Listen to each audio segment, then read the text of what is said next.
उसमें विशेषता क्या है? हम अपने घर परिवार के लिए सब व्यवस्था करते हैं, उनके बच्चों के खाने पीने की और शॉपिंग की और उनकी पढ़ाई लिखाई, विवाह, हमारे खुद के सुख की, हम सारी चीज़ें करते हैं। पर हम विशेष कार्य क्या कर रहे हैं? हमने कौन सी ऐसी सेवा पकड़ी भाई, जिससे हमारा कल्याण, हमारे परिवार का कल्याण है और इस समाज में हम, चलिए कल्याण को भी साइड में रखते हैं, पर क्या हम किसी के काम आए? सबसे ज़रूरी बात ये है। ये विचार करने की बात है कि आपका जीवन क्या किसी के काम आ रहा है, आपके परिवार के अलावा? क्योंकि आपका परिवार जो है वो तो एक, आप ये मानिए कि एक थोपा हुआ संबंध आपके ऊपर ठाकुर जी ने डाला है। वो अनिवार्य है आपको से उनकी सेवा करना, पर उससे हटकर, उस कुएं से बाहर निकलकर, क्या आप समुद्र में छलांग लगाने की क्षमता रखते हैं? क्या आप से इस समाज में कुछ करने की योग्यता रखते हैं? ये विचार करने की बात है। यदि आपके मन में भाव जागता है तो इस समय सबसे अधिक जो सहायता, सबसे अधिक जो सेवा की आवश्यकता है वह हमारी पूज्य जगत जननी गौ माता को है।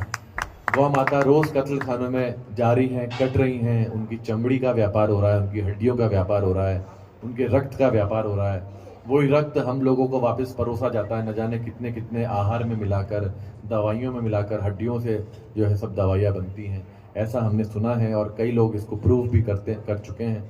पर बहुत गहरी बातें हैं, इसलिए उनको खुलकर करना बहुत अधिक आवश्यक नहीं है।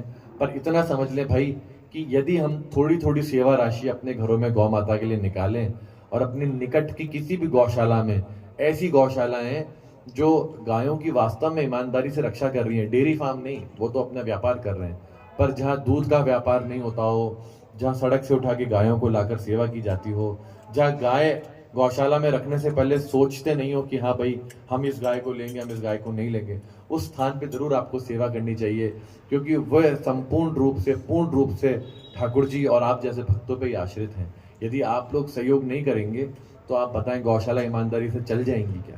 क्योंकि कोई व्यक्ति जब गौशाला चलाता है तो वह भैया अपने संपूर्ण व्यापार को और अपने परिवार को साइड में रखकर वो कार्य कर सकता है।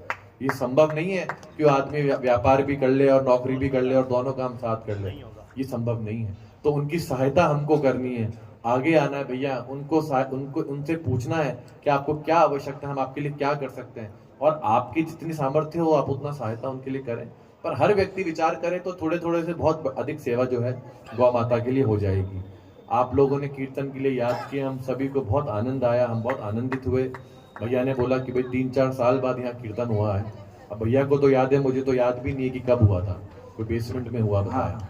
तो अब आप बताएं, इतने इतने सालों में कीर्तन होगा कि हमको याद भी ना रहे? तो ऐसी यादें नहीं भैया, यादें तो ऐसी होनी चाहिए जो यादगार बन जाए। अब आज का कीर्तन हुआ है, अब